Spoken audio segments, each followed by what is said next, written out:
There is zero statistical significance. Because nobody can figure out what's being said here right now. No, there is no last thing right now. We're going to go to break. What unfolded was far from ordinary, even though it started like any other day around the talk show table. Sparks flew when co-hosts Sunny Hostin and Alyssa Farah Griffin clashed on air, turning a simple debate over public versus private schooling and who should bear the costs into one of the show's loudest, most uncomfortable moments.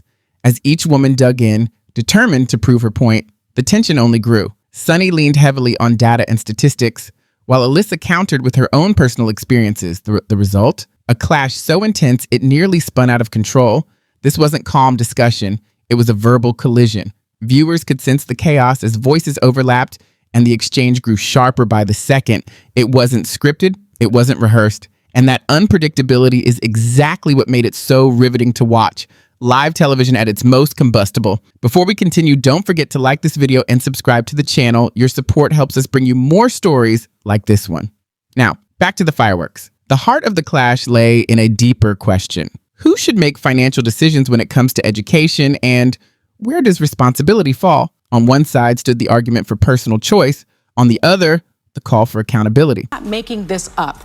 This has been studied. In 2020, a 2020 study found that only about half of states with voucher programs require teachers to have a bachelor's degree, require teachers to have training, require teachers to have licensing, require participating private schools. If I may get in, just to make it a conversation. But because I have children and because I looked at private schools. I went to public school. I believe you got to go to private school. There is zero statistical significance. You got to go to private school. The tension in the studio only deepened, setting the stage for the explosive exchange that followed. Sunny leaned forward and laid her case on the table without hesitation, citing a 2020 study that cast private school voucher programs in a troubling light.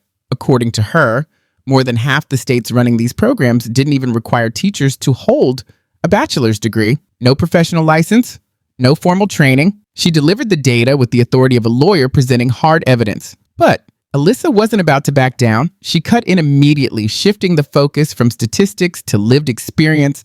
She reminded viewers that she had attended public school herself and now had children of her own. For her, this wasn't about numbers or policy papers. It was about real parents making real choices for their kids. And she wanted the audience to feel that. The problem? Both spoke at once. Neither yielded an inch of ground. What began as discussion quickly unraveled into a verbal sparring match. Words overlapped, arguments clashed mid-sentence, and frustration filled the air. Even those watching from home would have struggled to follow a single thread through the chaos. What was supposed to be a debate on school vouchers had morphed into something else entirely. Two strong personalities battling not just over ideas, but for the spotlight itself. Figure out what's being said here right now. No, there is no last thing right now. We're going to go to break, and then we're going to come back. Yes. Because you can't, what's happening is no one can hear anything anyone is saying, so everybody has to on it so we can talk. Well, that you know, goes for you too, my dear. That's for word, and she's been talking for 3 minutes. Back. The clash pushed the show to the brink of unraveling. As Sunny and Alyssa leaned closer, their voices rose higher, blending together like two songs blasting at once. Words collided midair, and soon the entire table was lost in the noise. All eyes turned to the moderator. Whoopi Goldberg, the steady anchor of the show, had reached her limit. Her voice sliced through the chaos, loud, sharp, and commanding. "Nothing here makes sense," she declared. "No one can even understand what's being said." With one decisive snap, she shut both sides down. Her tone was firm, almost parental, the kind that instantly shifts the energy in a room. Then came the announcement everyone knew was coming. A break was moments away. The audience reacted with a mix of laughter and relief, grateful for the pause in the storm. On live television, chaos is unforgettable, but silence can be even more powerful. Whoopi hadn't just delayed the fight. She had stamped her authority on it, like a teacher pulling two students apart mid-brawl. It was suddenly clear this was no longer a debate about schools. It had become a battle for control, one that threatened to send the entire show off the rails. Here at the table. Yes. And we're having a conversation. Yes. And we're going to go back to it. But before we do, I just want to say, this is the beauty of people who have different opinions. Sometimes it's messy. We're going to go back to the convo that we were having. Without Whoopi's steady hand, the clash could have spiraled into something even daytime TV wasn't ready for. But the break didn't erase the tension. It lingered, hanging over the studio as the cameras came back on. The energy had shifted, and though the debate was still fiery, Whoopi knew she had to guide it before it reignited. Looking across the table, she steadied the room with a calm but authoritative reminder. Yes, we're all at the table and we're having a conversation. She didn't pretend the blow-up hadn't happened. Instead, she reframed it for the viewers. What they had witnessed was the messy side of strong convictions colliding. And in her view, that was the real beauty of the show. It wasn't meant to be polished. It wasn't meant to be neat.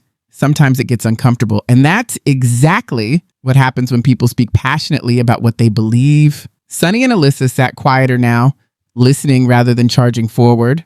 Whoopi stressed that disagreements weren't personal attacks and reminded everyone that even when tempers flared, the panel always knew how to leave it at the table once the cameras stopped rolling. By doing so, she shifted the tone, giving space for reflection and showing that even the fiercest debates could be constructive. With the room reset, Alyssa eased back into the conversation. This time, she clarified her stance carefully. I don't want to control or demean anyone I disagree with, she explained. She emphasized her respect for Sunny's perspective and her commitment to her own values while making it clear she welcomed spirited debate. Sunny, in turn, doubled down on her focus, championing the importance of education and accountability, yet now she listened more attentively before responding, no longer interrupting mid-sentence. There are those moments when Alyssa will say something that I disagree with. There are moments more than I think that she'll admit to. She really disagrees with me, but we leave it at the table. It's never personal, and that's how we do it. And I love that about her. I love that about our show. What began as a shouting match had shifted into something closer to a conversation.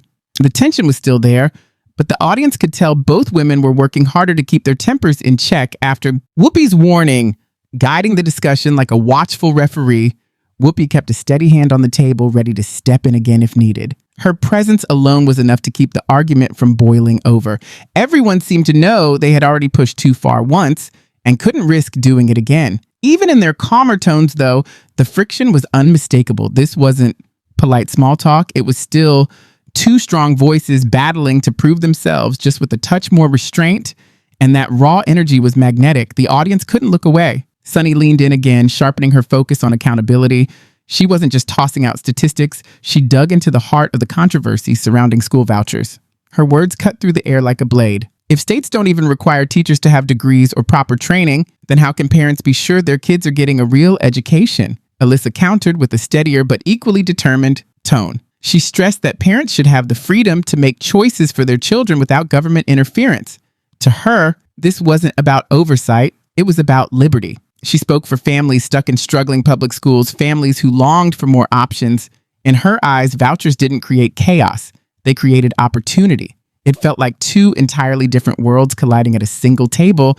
The clash between Sunny's impassioned arguments and Alyssa's firm counterpoints was electric.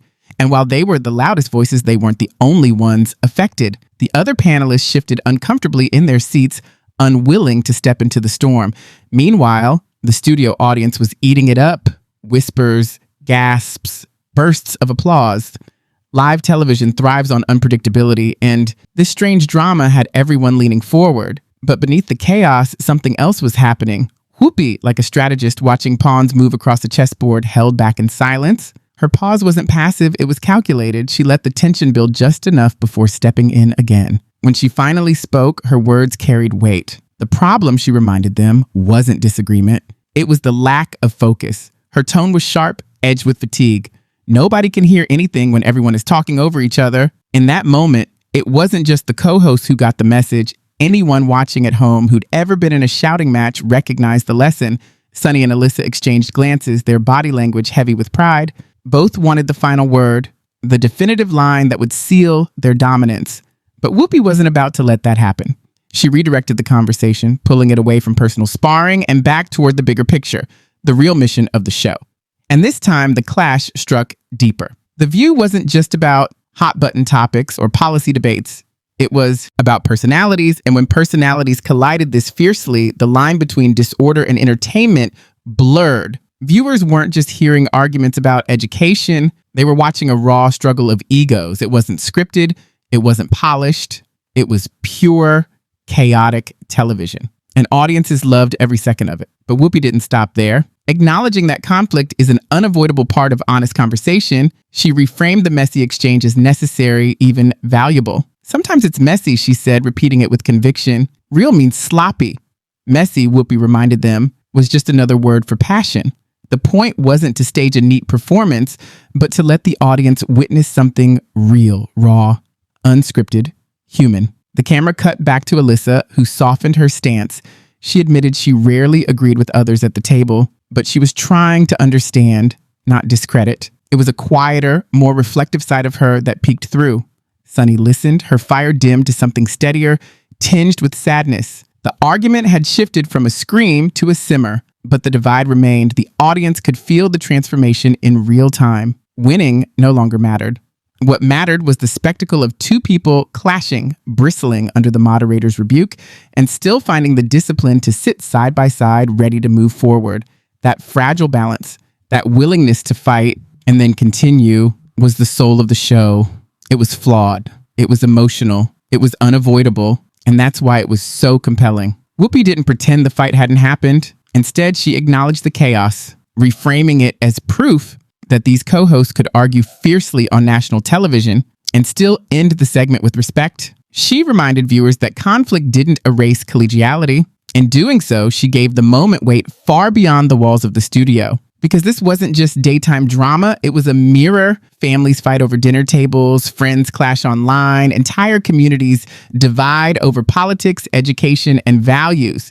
The only difference here was the stage, millions watching, live. And in that moment, Sunny and Alyssa weren't just individuals, they stood as proxies for a fractured nation embodying the clash of conviction and identity in a divided world. The energy lingered even after the cameras cut. The altercation and Whoopi's decisive intervention etched themselves into the memory of the show. This wasn't an ordinary panel exchange. It was conflict, it was power, and it was a lesson all at once. And it left the audience with questions that stretched far beyond the view. When does debate tip into chaos? How much disorder is too much, especially when the whole world is watching? At last, it was Whoopi who stitched the moment back together. She gave the audience a rare glimpse into the inner workings of the show. Disagreement, she reminded everyone, wasn't an accident at this table. It was the very foundation of it. There are times when Alyssa will say something I don't agree with, Whoopi explained, but we leave it at the table. Her words landed with clarity. What happens on air stays on air. When the cameras stop rolling, so do the arguments. Backstage, there are no cold shoulders, no grudges, no lingering hostility. That, Whoopi stressed, is the show's greatest strength. Women who can challenge each other fiercely in public and still walk away as colleagues, sometimes even as friends. In that moment, the audience also glimpsed another side of Sunny and Alyssa. The sparks they had thrown across the table weren't born from animosity, but from conviction. Their passion, not their hostility, was what fueled the fire. It proved that despite the chaos, the table was durable. It could bend under pressure without breaking. Whoopi, with a tactful grace, even took the time to acknowledge Alyssa's presence and the value she brought to the conversation. It was a subtle reminder that The View was never just daytime drama or soap opera theatrics. It was something more. Respect and disagreement, she insisted, had to coexist. And in that coexistence lay the true essence of the show.